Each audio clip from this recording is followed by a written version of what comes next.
I am getting spiritually jacked. I've been reading the book of James over and over again every day for the past 30 days. I'm reading the Bible and I'm starting to understand God's word really, really well, especially compared to when I did not read the Bible every day and I did not read the book of James every day. But I've been reading it every day and it is giving me psychic powers. It's giving me such awareness.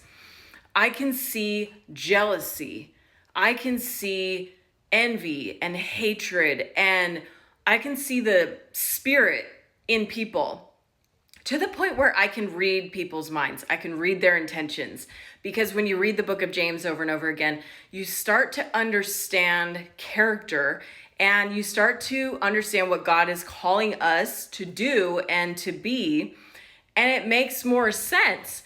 And like when you read the Bible over and over again and you start to contemplate it and you think about it and you're sitting with it, you're researching, what does this actually mean? And you're experiencing it for yourself and you're running it past your own filter, your past experiences, your present experience, and then the vision that you're creating for the future. You really start to understand it. And by doing so, you get really strong spiritually. That's what I'm doing right now by reading the book of James every day. I'm getting spiritually jacked. I can flex my spiritual muscle and I'm gaining this confidence and this wisdom and understanding, mostly because I can see the spirit of things. I can discern what is actually going on inside of a person, what is going on in their heart, their mind, and their soul. So I'm sharing this with you because if you feel like you're spiritually weak, like maybe God hates you. Have you ever felt that? Like, God, are you listening to me? Are you even there? Do you even love me? That's spiritual weakness. And the way to cure that is to really spend some honest time looking at yourself, looking at your behaviors, looking at what is God calling you to do, where are you not listening, and where do you need to sharpen that?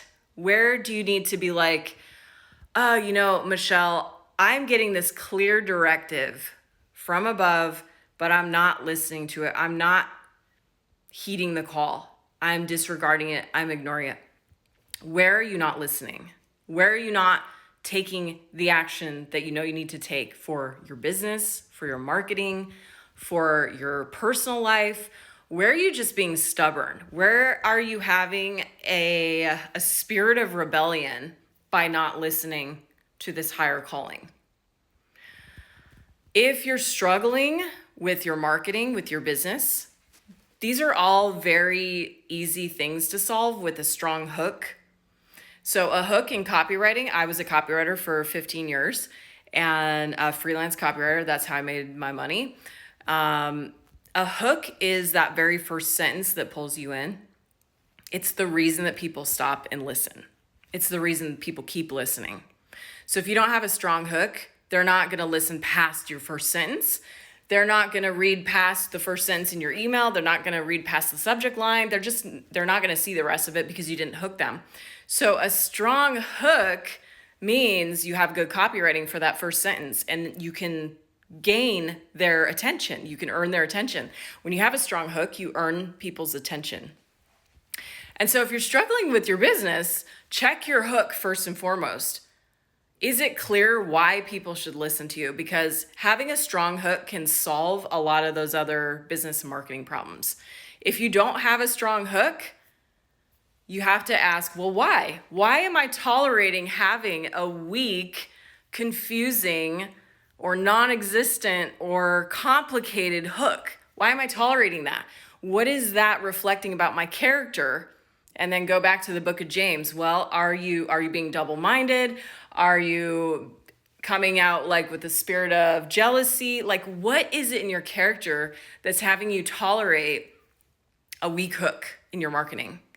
What is it about you that is having you tolerate whatever it is, low sales or low lead generation, or just attracting the wrong leads, the wrong people, or having like difficult customer experiences, difficult client experiences, that all reflects back on you. It shows you your heart. So if you're pointing the finger and you're like, it's the client, it's the customer, it's their fault. No. It is reflecting something back to you about yourself. So you have to purify your heart.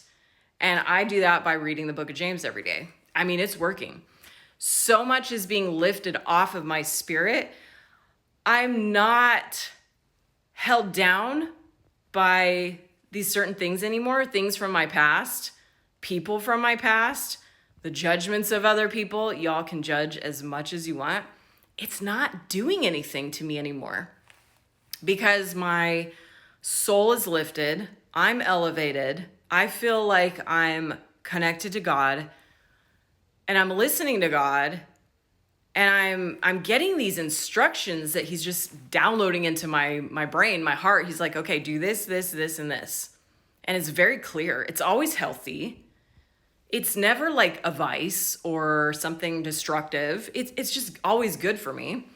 And it's good for my business. It's good for my clients. It's good for my household. So it's always like these instructions that I get. And by following the instructions that I'm getting from God, it's creating a vibe of safety, peace, and success around me day by day, hour by hour. So my hours feel really elevated. My days are feeling really elevated. It's very rare now that I have a bad day. Maybe I'll have like a bad 20 minutes or so, but it's very easy to pick myself back up and get back into it. So, where do you need to elevate your spirit, your mind, your heart, your body even? Where do you need to lift something up because it's heavy or it's been in darkness? Read the book of James every day. I am loving it. For some reason, I can digest what is being said in that book so easily. It's just about wisdom and it's lifting me up. So I thought I would share that with you. Let me know what you guys think in the comments. Let me know what you need help with, and I will comment back. Like I said, I'm great at copywriting. I made my living as a copywriter for 15 years. And now I'm coaching and teaching other people how to do their copy. I'm helping them with their hook, their marketing message. And I'm just going to take it so much bigger than what I've previously done in the past. I'm being called higher, right? I'm being called to lead in a new way that I've never done before. So it's a little scary. It's also a little exciting, and it's fun, especially when I see the breakthroughs in my clients. So yeah, let me know what you guys need help with. Let me know your questions. If you have questions about the Bible, the book of James, or marketing or hooks, if you need help with your hook, post that below. Maybe I'll send you a voice message back. Make sure your profile is not on private. Make sure it's public so I can send you a DM. Otherwise, you're going to have to DM me first. But if something in this message resonated, yeah, leave a comment. Let me know. Bye.